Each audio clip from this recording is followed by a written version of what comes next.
So it's been a little while since I've actually made a video to post. I've been extremely busy at work, but I'm going to try to do more now that it's becoming winter time. So hopefully things will slow down at work and I'll be able to spend more time doing this. Before I continue, just a quick little rant.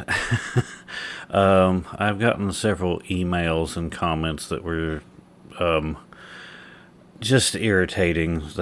People saying that I shouldn't be showing people how to use UV enlargers and such because that's not the quote traditional way to do cyanotypes and other types of prints. I really don't care what other people are doing.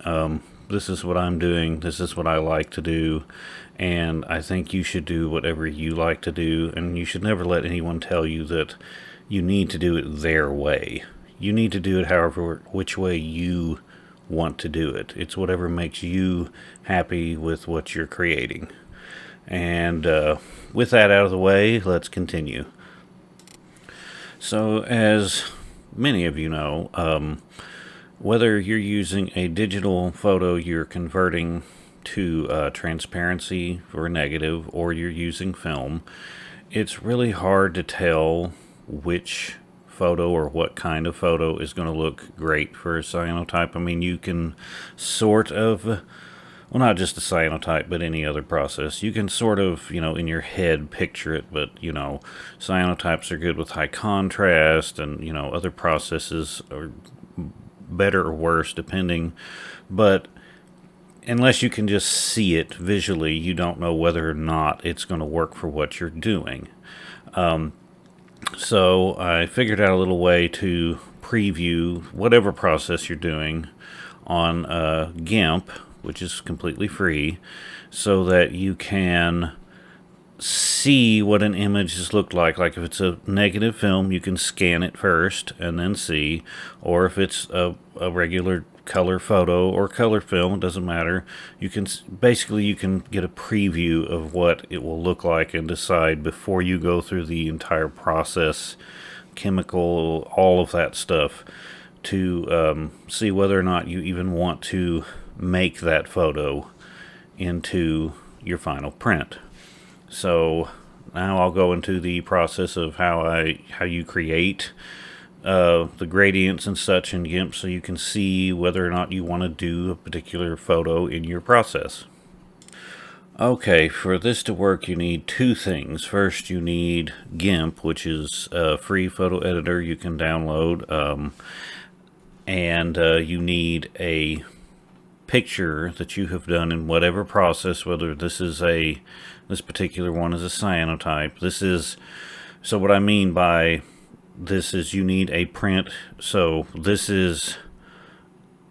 one was a transparency that did have a particular curve applied to it. There's free software to apply curves, but you need a picture in the exact process you're going to use. For example, this is a Van Dyke print, but I also used selenium toner on it. So if that's what you're going to do, you want a picture using the exact process you're going to be using. So that's the first thing you have to have. Now, I would recommend scanning them. If you can't scan them, you can take a picture, but you may have to adjust it a little so that it looks as close to the actual image as possible, so that you can get as close to possible to what you want the result to be. The next step in Gimp is to make sure that you crop out anything that didn't have emulsion. This one's already done, but on this one, just to show you, we need to crop out anything around here because this isn't going to count. We only want the parts that had emulsion on them so that we know exactly what the image will look like. So select that, and you click image, crop to selection, and that's it. I'm going to do the same thing to this one. This is a cyanotype that was toned with tannic acid, and then I shifted it with vinegar. I have a previous video on how to do that to get it as black as possible. But the same thing here. It's okay to have this dark here, but out here is where no emulsion was, so we don't want that. We just want inside. So we get the darkest it could ever be and the lightest it could ever be. As you see, there is some staining, but that's what it will do. So you want that so that you can see what your final image is going to look like. So again, select just inside the borders of where you place the emulsion, and then hit image and crop to selection. Alright, now the next thing you need is the gradients, this little tab here. And in order to get that, you have to hit Windows. Let's see. It's Windows, dockable, dialogs, and gradients.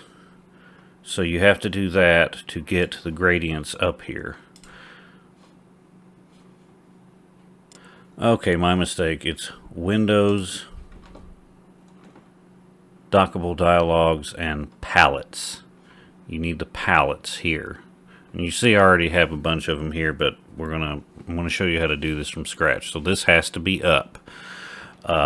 Then the image you're working with has to be in RGB mode. So I'll show you once we get to some black and white images, but it has to be in RGB mode to work. So you're going to make sure that it's in RGB, and then you're going to go over to indexed. Now I take this down to 10 and then hit convert. Now what happened is, you see this kind of looks a little pixelated and low quality. That's not important. What happened was it made this. It made the color map of that image. So all you have to do now is right click and click palette to gradient. Okay? And that step is done. So now you're ready to see what an image will look like in your particular process. So this is the original image. This is a film negative that's been scanned. So now if I want to see how this would look in a cyanotype, I know what it looks like already, but this is just to show you how close it can show you to what it will look like. First of all, this is a black and white image, so you need to make sure the mode is RGB, and then go to colors, map, gradient map, and there you go. And if you look,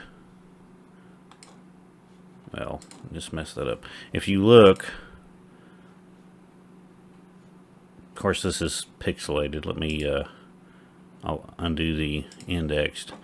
But with the exception of it being a little darker, which you can control that with your exposure, I mean, you're going to get it really close to what it would look like.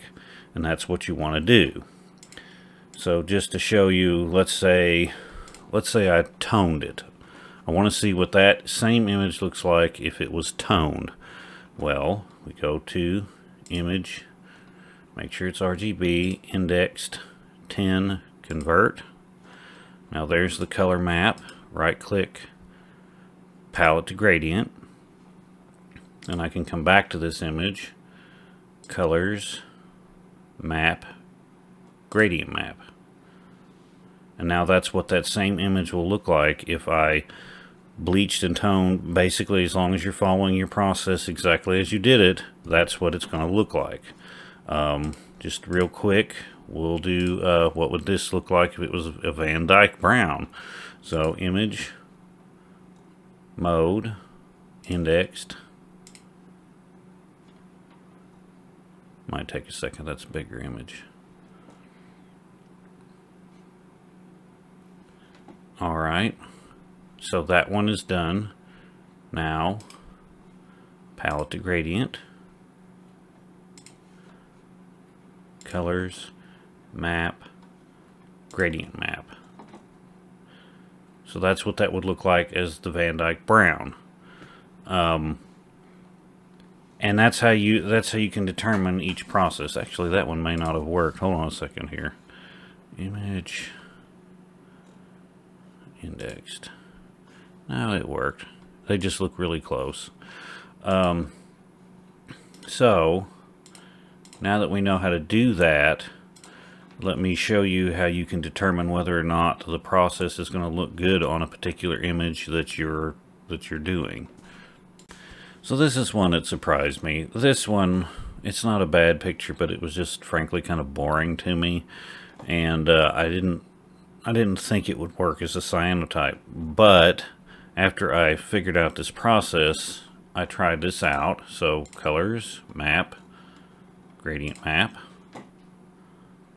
and it actually makes a really good cyanotype. Same with this one. It looks really good as a cyanotype, so I went ahead and made them out of that.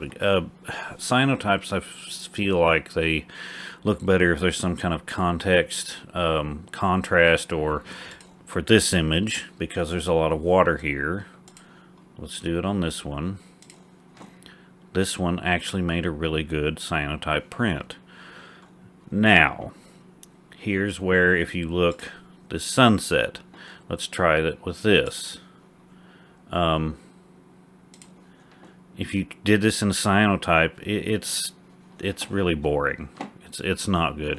That one has to be colored to look good.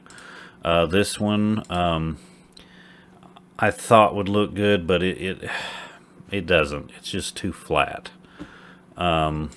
This one here, if you try gradient map, as soon as it's just monochrome blue, it's not very interesting. But that's how you can tell this picture. And this is where, if you're testing a black and white, just remember image mode RGB first, then image mode, or I'm sorry, you just make sure it's RGB so you can apply the gradient, otherwise it won't work.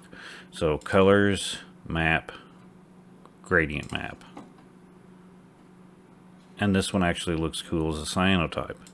This one, so image mode, RGB. Remember, you only have to do this for black and white. So colors, map, gradient map.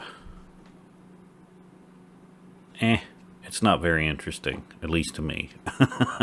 So this is, so you can get a almost exact preview of what the image is going to look like before you make it, so you can decide whether or not it's something you want to do before you proceed. And once again, I'm going to show you. So this is one I've already done. Coffee makes a really nice black, but its blackest black is very light. So if I put that palette to gradient, if I show you this,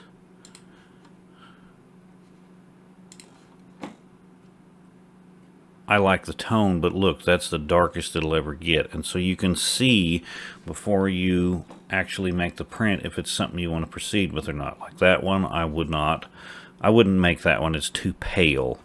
Let me undo it, and let's try, if I was doing the tannic acid toning, let's see what that would look like. Now that one I would do. That one has a nice dark color. Actually, that was the Van Dyke. This is where you need to name these as you're going, so you don't mess up. But I would definitely make that picture as a Van Dyke. Let's see. This is the tannic acid. So let's see what this looks like.